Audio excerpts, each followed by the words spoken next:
নেতার নাম হচ্ছে Anubrata Mondal. Anubrata Mondal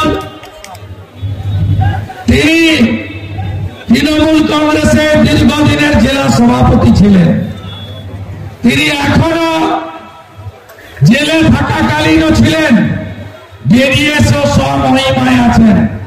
SRDA chairman, state rural development authority, অর্থাৎ রাষ্ট্রমন্ত্রীর সমমর্যাদা সম্পন্ন, অর্থাৎ মমতা বন্দ্যোপাধ্যায়ের চোখে তিনি হলেন রাজ্যের মন্ত্রী। মমতা বন্দ্যোপাধ্যায় 11 সাল থেকে মাঝে 2 বছর তিহারের জেলে থাকার সময় বাদ দিলে যতবার এসেছেন বীরভূমে এমনকি পার্শ্ববর্তী জেলাগুলোতে ততবারই 150 কেজি ওজনের এই ভারী নেতা মঞ্চে বসেছেন এবং মমতা বন্দ্যোপাধ্যায় রাজ্যের মুখ্য সচিব, ডিজিপি, জেলা শাসক, জেলা পুলিশ সুপারদের বলেছেন যে তোমরা কেষ্টর কথাতে চলবে। মমতা বন্দ্যোপাধ্যায় একাধিক সভাতে বলেছেন আমার কেষ্ট রাজ্যসভায় পাঠাতে চেয়েছিলাম, ও যেতে চায়নি, কারণ দিল্লিতে তিনি যেতে চান না। দিল্লিতে গেলে এখানকার পাথর, বালি, জেলা পরিষদ, পুরসভা, 100 দিনের কাজ, আবাস, কয়লা, গরু পাচার, টাকা তুলবেন কখন আর বোলপুরের প্রাসাদে বসে গুনবেন কখন, আর মুড়ির টিনে করে মমতা ব্যানার্জির কালীঘাটে পাঠাবেন কখন। তাই তিনি রাজ্যসভা নেননি।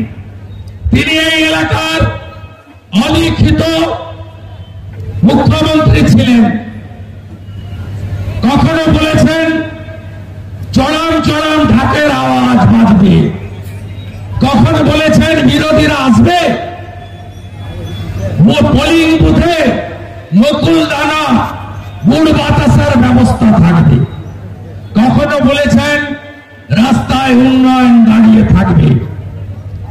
আপনারা দেখেছেন 2018 সালের পরে কোন নির্বাচন এই জায়গায় হয়নি। 2018 পঞ্চায়েতে সমগ্র বীরভূম জেলায় বিনা প্রতিদ্বন্দ্বিতায় ত্রিস্তরের পঞ্চায়েত হয়েছে। একটা পঞ্চায়েতে ভোট হয়েছিল মহলারপুর, সেখানকার হিন্দুরা হারিয়ে দিয়েছিল এই তোলামুল নামক মুসলিম লীগ 2 পার্টিকে, আপনারা জানেন। সেই অনুব্রত মণ্ডল গরু পাচারের মামলায় জেল খাটলো, তার 500 কোটি টাকার সম্পত্তি উদ্ধার হলো, তার সিকিউরিটি নাম তার সাইগল, OCIC-রা তাকে স্যালুট দিতেন, তার 200 কোটি টাকার সম্পত্তি উদ্ধার হলো। মোদীজি আছেন বলেই না খাউঙ্গা না খানে দুঙ্গা অনুব্রত মণ্ডল মতো চোরেরা, মমতার ভারী নেতারা 2 বছর তিহারের জেলে কাটিয়েছে, আপনারা জানেন। বেরিয়ে আসার পরে আবার স্বমহিমায়, আপনারা অনেকেই জিজ্ঞেস করেছিলেন জামিন পেল কেন। দেশের আইন আছে, যে ধারায় তাকে এনফোর্সমেন্ট ডাইরেক্টরেট ইডি অ্যারেস্ট করেছিল সেই ধারায় সর্বোচ্চ 6 বছরের জেল হয়। 2 বছর জেল কেটেছে। ভারতের আইন যদি ঠিক থাকে আরো 4 বছর জেল খাটতে হবে এই ভারী নেতাকে। সব অ্যাকাউন্ট ফ্রিজ, সব সম্পত্তি বাজেয়াপ্ত, নিলাম শুরু হলে বলে, তাই চিন্তা করবেন না, এদেরকে আমরা শিকড় সহ তুলব, যাতে আর একটা পাতাও না গজায়। আজকে এসেছি কেন? 42 ডিগ্রি তাপপ্রবাহ। যারা চারটার মিছিলে বেরিয়ে এসেছেন মঙ্গলকোট থেকে, হাউসগ্রাম থেকে, লাভপুর থেকে, ময়ূরেশ্বর থেকে, নানুর থেকে, তেতুগ্রাম থেকে, বোলপুরের বিভিন্ন গ্রাম থেকে 1টা 12টা না খেয়ে, মুড়ি খেয়ে, পান্তা খেয়ে বেরিয়েছেন। কেন এসেছেন? মা বোনের সম্মানের জন্য। আপনারা মধ্য অনুব্রত বোলপুরের আইসিকে যে ভাষা বলেছেন, বিশেষ করে আইসি বোলপুরের স্ত্রী এবং মাকে নিয়ে মুখে আনা যায়? বলুন বলুন, কানে শোনা যায়? তাহলে কি করা উচিত?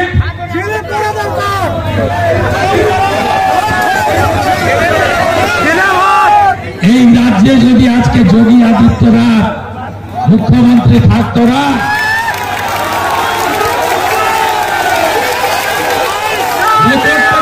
জগন্নাথ বলছিল ফপাস করে ধরত,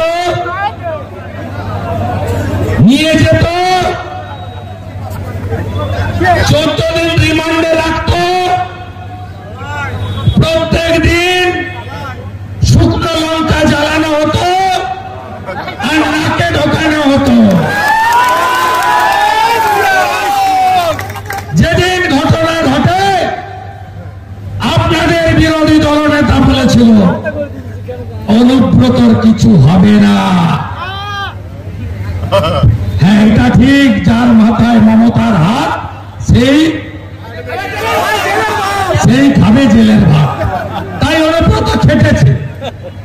সেটা দিল্লির পুলিশ, ইডি। মমতা ব্যানার্জি বোলপুরের আইসি 2টো ফোন বাজেয়াপ্ত করেছে। ডিপার্টমেন্টাল প্রসিডিংস হচ্ছে। বোলপুরের আইসি সাসপেন্ড হবে। বোলপুরের আইসির নাম শেখও নয়, মোহাম্মদ নয়, আলীও নয়, মোল্লাও নয়, খাও নয়, হালদার। তাই বোলপুরের আইসির শাস্তি হবে, কিন্তু অনুব্রত মণ্ডলের শাস্তি হবে না। তাহলে কি করতে হবে?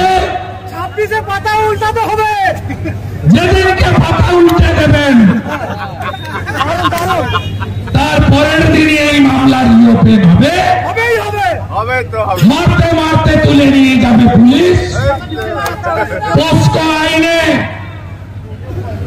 5 বছর জেলে রাখবো, রেকর্ড করে রাখুন। আমি শুভেন্দু অধিকারী মমতা ব্যানার্জিকে আমি আগে দাঁড়াবো বলিনি নন্দীগ্রামে। মমতা ব্যানার্জি আগে গিয়ে বলেছিল আমি দাঁড়াবো নন্দীগ্রামে। তারপরে পার্টি বলল হারাতে পারবে। হ্যাঁ, 64,000 ভোট আছে, মানে মুসলমান ভোট। আমি বাদ দিয়েই পাবো।